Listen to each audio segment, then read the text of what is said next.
Hello, everyone, and welcome back to the Lash Journey podcast. Today, I'm going to talk about a fun subject.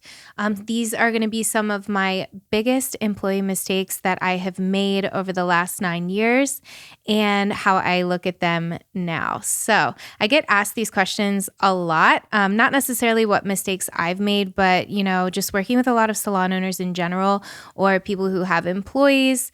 These are a lot of the things that come up, and I just want to let you know that I have definitely been there with you and learned from them. And now what I like to do is try to help you not make the same mistakes I did, or at least if you do, now my voice is going to be playing in the back of your head, just letting you know that this is how I handled it, or how I would handle it now.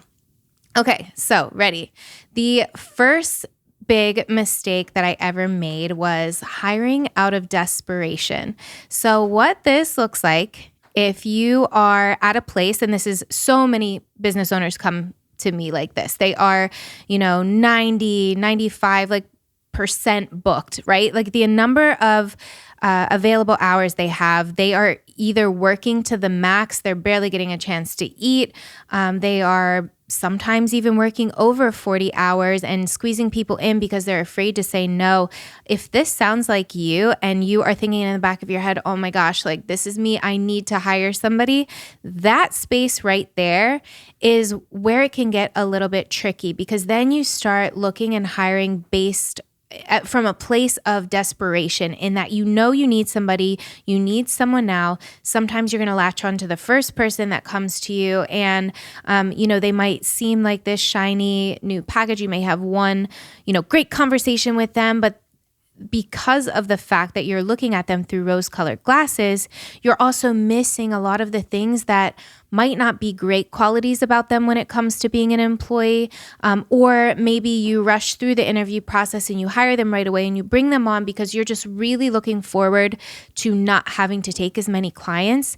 And in that process, you end up kind of skipping over some of the really important facts that you need to really ask these employees to vet them and make sure that they're going to be good for your culture, and to make sure that they're going to work well with you and with your clients too. So the best way that I like to try to combat this now is to make sure that I am always watching my book utilization for the studio. So what that looks like is I will look at each individual artist. I'll track every month to see how booked they are as a percentage. Again, the number of hours they have available to work. So if they're working, 9 to 5, Monday, Tuesday, Wednesday, Thursday, all of those open hours versus how many hours they're actually booked one-on-one with paying clients. That percentage is what you want to look at when it comes to hiring a new employee.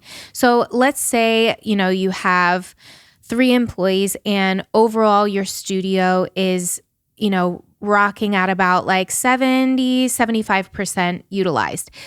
There, I would tell you, it's not necessarily time to hire yet, but I want you to pay attention to that number, because as it creeps from 75 getting closer to 80%, that's when you want to start thinking about opening up your books for hiring. I like to, or something we recently did was actually, we keep just a blank application form for estheticians or lash artists that we can continually get in those applicants. If they're looking at our page and wondering if we're hiring, it just helps, it helps us to have a continuous stream of people who are applying. That way, when we do get to that point, and when I do notice those numbers are getting closer to the 80% mark, I have a little file of people that we can kind of look through. I can call them for an interview. And as we know in this industry, with certain things, it's a lot easier and quicker to teach them, coming fresh out of school. But sometimes we have to teach somebody how to do lashes from the very beginning. If you don't live in a busy area, unfortunately in Delaware, we have anybody who's already kind of used to doing lashes on their own, or they're probably working for themselves or working for another space already. There's not a huge abundance of lash artists. So a lot of times when I bring somebody on, I have to factor in the time that it's going to take to actually train them as well, which can take anywhere from, 4 to 6 months to really get them going and getting them working well. So That's why I say pay attention to that number and don't ever let it creep over that 80% mark where now all of a sudden, holidays hit and you guys are at 90% booked and you have nobody who has been training or waiting in the wings ready to take on these excess clients. Okay. So number 2, talking about the culture, I've made the mistake before, multiple times before. Actually, it took me a few years to really learn this, but hiring for talent over hiring somebody that really fits the culture. Something I heard from a colleague way back in the day when I was working for MAC Cosmetics that has stuck with me to this day is he said, I would rather hire somebody who fits the culture, like somebody who is going to be a good team player, who knows how to sell, than somebody who is the most talented makeup artist I've ever met. Like I would rather hire somebody that is right for the job over talent. And that has stuck with me. And I can tell you that in this industry, especially with lashes, that goes, it just holds so much weight because I've hired people who, yes, they were good at lashes. They were good with connecting with the clients, but they were awful at taking constructive criticism. I couldn't get them to do anything extra. If we were trying to do things as a team, like they always kind of separated themselves out. And like, I don't expect you to be best friends with everybody. There's definitely like a good work-life balance that needs to be had. But when people are actually trying to include you in and you're, blatantly kind of keeping yourself out of it, it just overall kind of, it doesn't add anything positive to the overall work environment in my experience. So, that being said, sometimes really talented artists can come along with bad habits. They can come along with bad attitudes, can't teach an old dog new tricks, that kind of thing. I would rather bring somebody on that either I'm teaching from the very beginning, or maybe they've had a class, maybe they've only been lashing for about a year, but they're looking to grow. They're looking for somebody to show them the way because maybe they've been working on their own and have been running into roadblocks because they don't have anybody else doing lashes around them to kind of help them troubleshoot things. So those are my favorite people to hire. I've hired people, straight out of school that I've worked with them in an apprenticeship type of situation, not to be confused with a state license apprenticeship, but we will occasionally bring on somebody if I feel like they could be a really good fit, but they have a lot of education to learn. I will bring them on as an apprentice. I will attach them to one of my best employees, and I will have that employee pour in all of the knowledge into them over, a year's period of time. And at the end of that year, we now have an amazing employee that has a full book. It's worked for me 3 different times now. And so I think that in that case in particular, I'm picking somebody because I know like this is somebody I can tell is going to work well with my team. They're going to listen. They're going to be hungry for growth. They're going to learn. Even if they're not the best at something, I can tell when somebody's going to put that effort in. And that's what you want to look for too. All right, number 3 would be promoting people too fast. I remember back when I opened up my second location, I felt like I needed to have a higher level artist. I felt like I needed to have master artists there starting from the very beginning. And I promoted the people to that position. One I promoted to that position just because she had been with me the longest, but she wasn't necessarily the best employee for that position. And then the other one that I hired, she came from another state and she had beautiful work, like beautiful, beautiful work. And I immediately made her a master artist.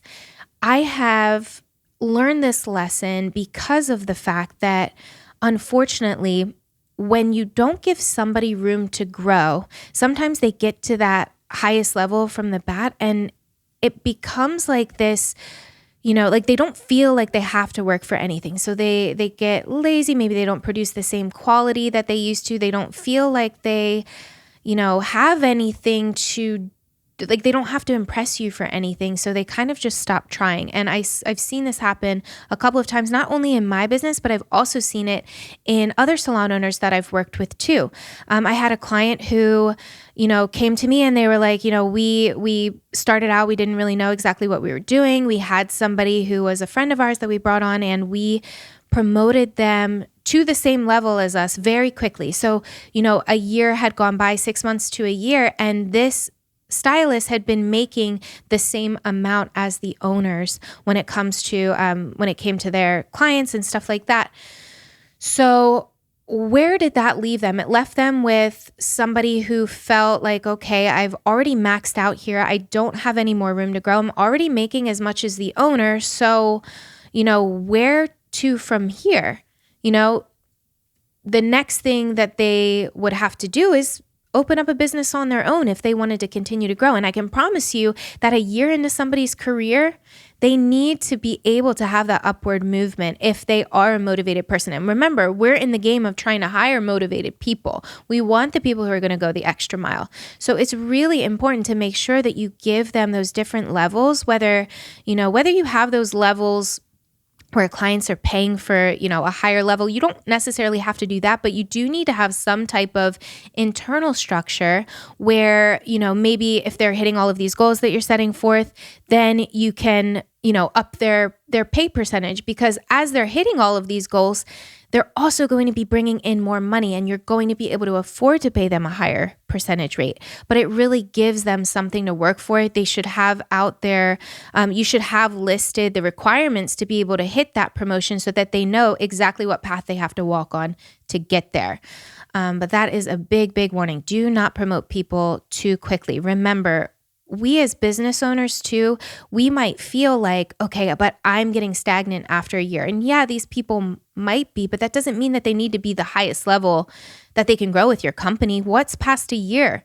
How do you really get people to stay, for 3, 4, 5? I have some people who have been with me for 7 years. It's because they still know that they have room to grow here. I really like to kind of word it to my employees that the sky is the limit. As the business grows, if you're pouring into yourself and you're pouring into the business, I'm going to bring you up with me. You want to be an educator? Cool. Let's make you an educator. Let's find ways that I can help them increase their pay, get them out from behind the chair too, because, we all know that's kind of taxing on our bodies. Even for the people who really, truly love doing that, it's like, how can we kind of cut back a little bit with that, make sure that they're making the same amount, and give them the opportunity to work on new projects or new passions that will carry them into that 10-year mark or maybe even beyond. Okay. Number 4 was being afraid of employee confrontation. I get asked this a lot. How do you make sure that your employees are not walking all over you? People come up to me and say, I feel like no matter what I tell them, they're not following it. They're not listening to me, or I'll ask them to do this and they're not doing it. At the very basics of how to get over this is not being afraid of confrontation anymore. And how do you get there?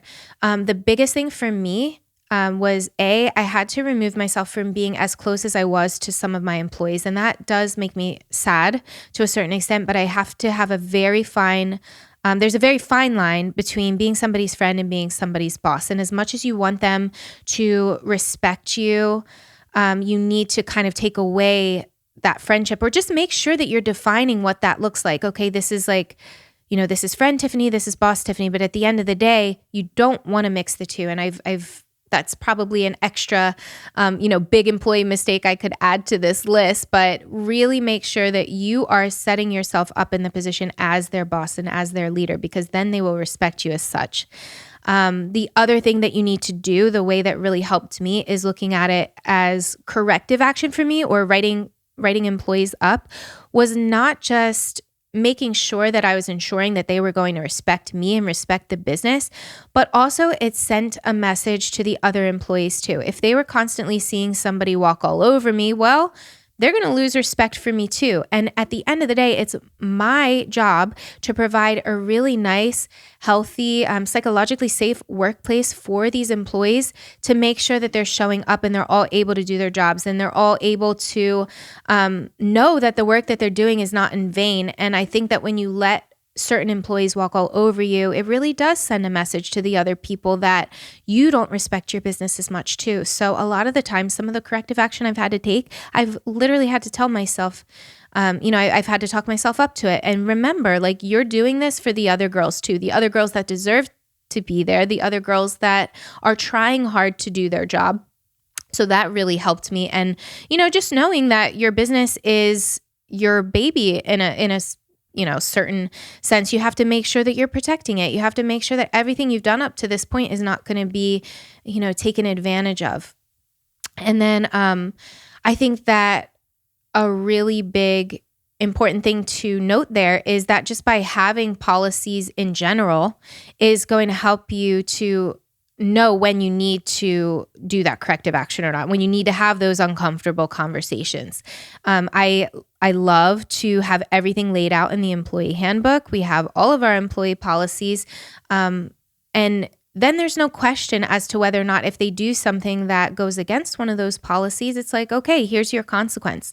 Another way that I really like to explain it to clients is, if any of you have kids that are listening here, like, you have the parents who are enablers, right? And they just let their kids run all over them and do everything. And that's really looked down upon, right? Because we know that in order to create healthy children, we need to be able to give them structure. We need to be able to give them rules. They need to have consequences. And this is the same as having employees.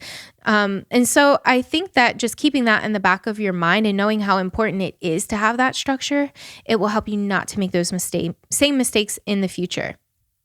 All right. Number 5 was paying too much too soon. I wouldn't say a different way. There's a lot of salons that pay this way, but the way that I pay my employees is I pay them based off of the profits that are made after the cost of service.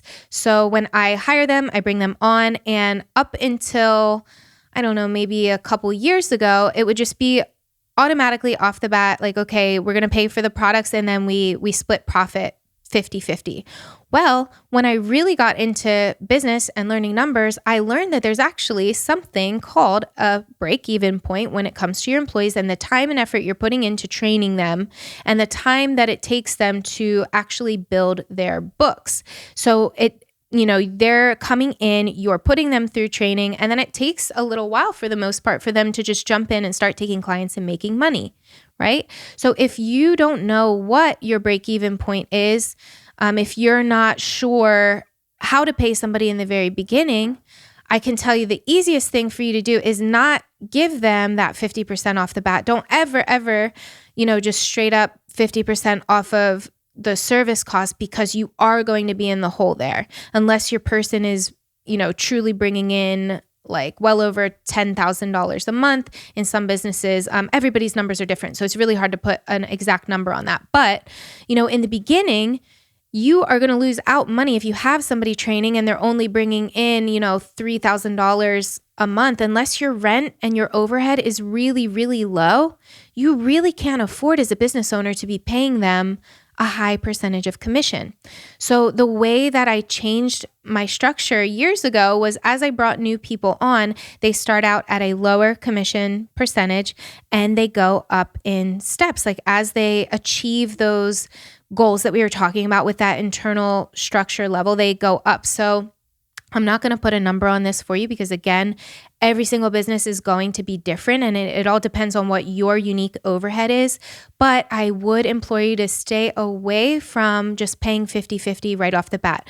I do really like being able to take a service cost out of the services and splitting profit that way, but make sure that you're still splitting profit in a way that is going to make sense. If they really are only bringing in $3,500 a month, and I see this a lot, you are going to be losing money. So get with somebody that really, really knows numbers. If you need any recommendations as far as like your specific business numbers and how to how to figure that out. I have a really good friend. She's actually in the hair industry.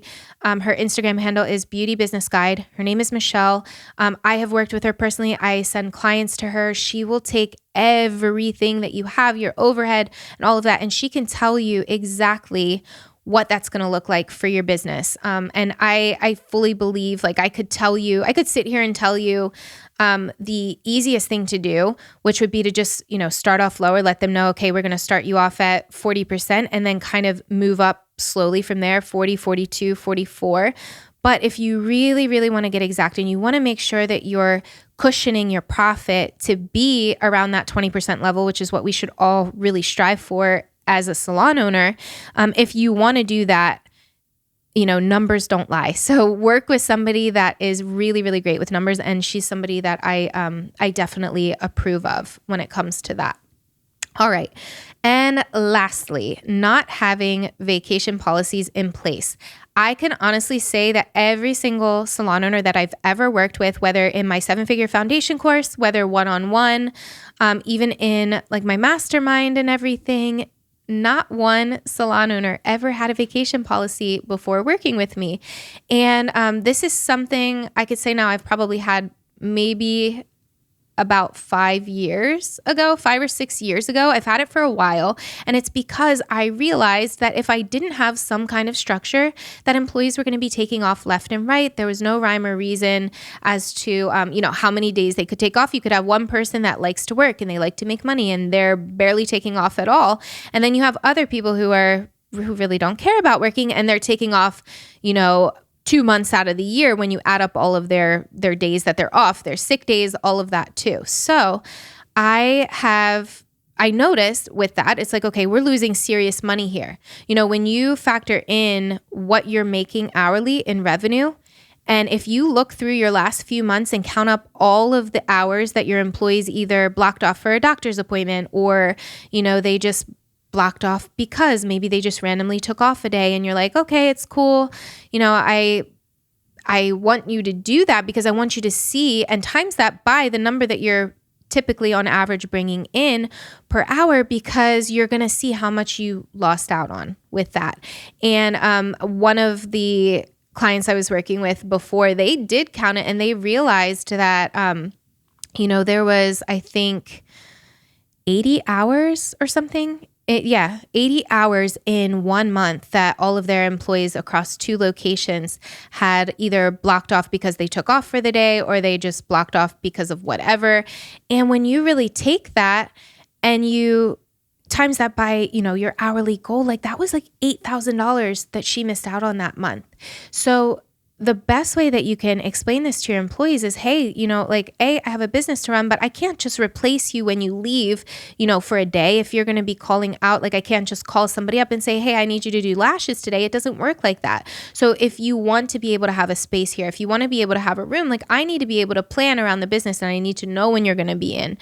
So a vacation policy for us looks like making sure that they're requesting off, having a set number of days that they can request off per year that they, don't necessarily have to switch time for. And in our case, it's 10 days. And if they're at our highest level, our master level artists, they get an extra 5 that they can just request off, no questions asked.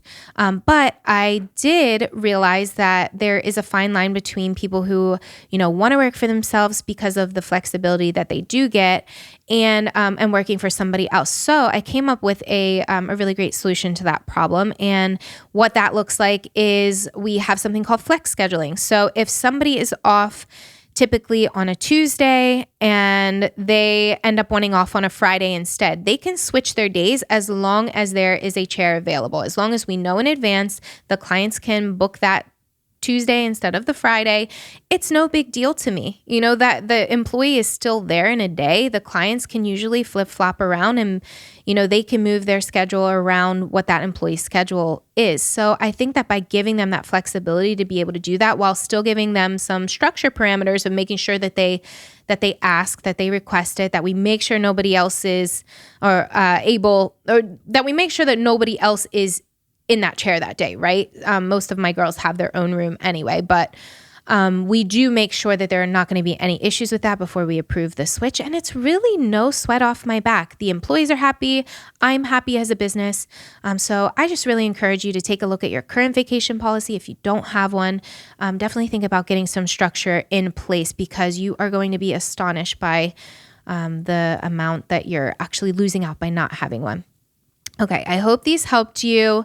Managing people is not easy, and I will be the first to tell you that, but I have learned a lot of lessons over the years, and I do believe that my superpower now is leading teams and knowing how to be a good leader. So if you have any questions, feel free to find me on Instagram. I'm sure you have a lot of stories that you could probably share with me, and I will absolutely be able to relate to them too. But I hope you take these and you just learn from them and grow. All right. I'll see you next time on the Last Journey podcast.